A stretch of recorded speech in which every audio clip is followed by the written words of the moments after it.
আজ জেঠিমায়েদের কালী পুজো, তো সেই জন্য সপরিবারের নেমন্তন্ন।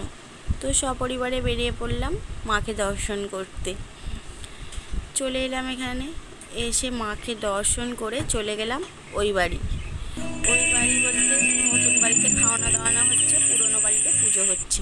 তো ঠাকুর দর্শন করে চলে এলাম। ওদের ওই ভিকের বাড়িটা হচ্ছে থাকে, মানে আগে ছিল, আর ওইখানেই মন্দির আছে। আর এই পাশে একটা বাড়ি হয়েছে, ওই বাড়িতে থাকে। আর বন্যার সময় ওরা ওই উঁচু বাড়িতে চলে যায়, ওই বাড়িটা উঁচু। তো সেই জন্য এখানে এরা সারাক্ষণ থাকে। আর হচ্ছে এর সময় বন্যার সময় হলে ওই বাড়িতে গিয়ে থাকে, মন্দিরটা ওইখানেই। তো চলো এখানেই খাওয়া দাওয়া হবে। তো তাই ঠাকুর দর্শন করে চলে এলাম, মাকে দর্শন করে চলে এলাম। এই বাড়িতে যাচ্ছি এখন। আর তো আমাদের বাড়ি দেখো, এই যে মাঠের ওই পাশে, ওই পাশে ওই যে আমাদের বাড়ি দেখা যাচ্ছে।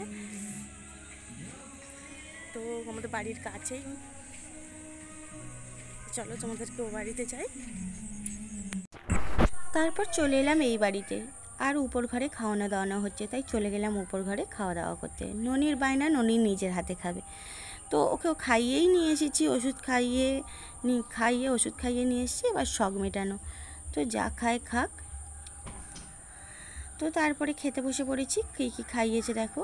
প্রথমে দিয়েছে salad, sauce, vegetable chop, radhaballabhi, চানা পনির, তারপরে হচ্ছে পটল আলুর তরকারি, চাটনি, পাঁপড়, মিষ্টি আর পান মশলা হয়ে গেছে। আর খাওয়া দাওয়া করে তো আবার ওই বাড়ি যাচ্ছি, মাঠ পেরিয়ে, এই যে মাঠের আল পেরিয়ে যাচ্ছি, মাঠের আল পেরিয়ে।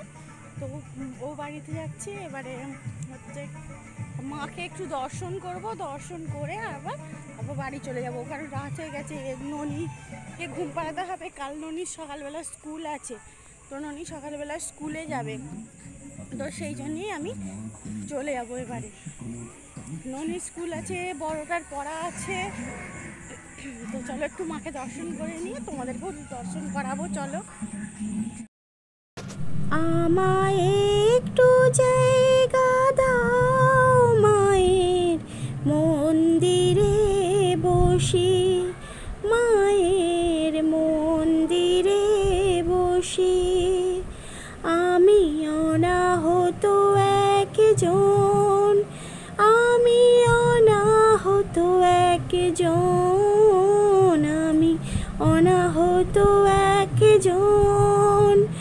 অনেক দোষেতে দোষে আমায় একটু জায়গা দাও মায়ের মন্দিরে বসি।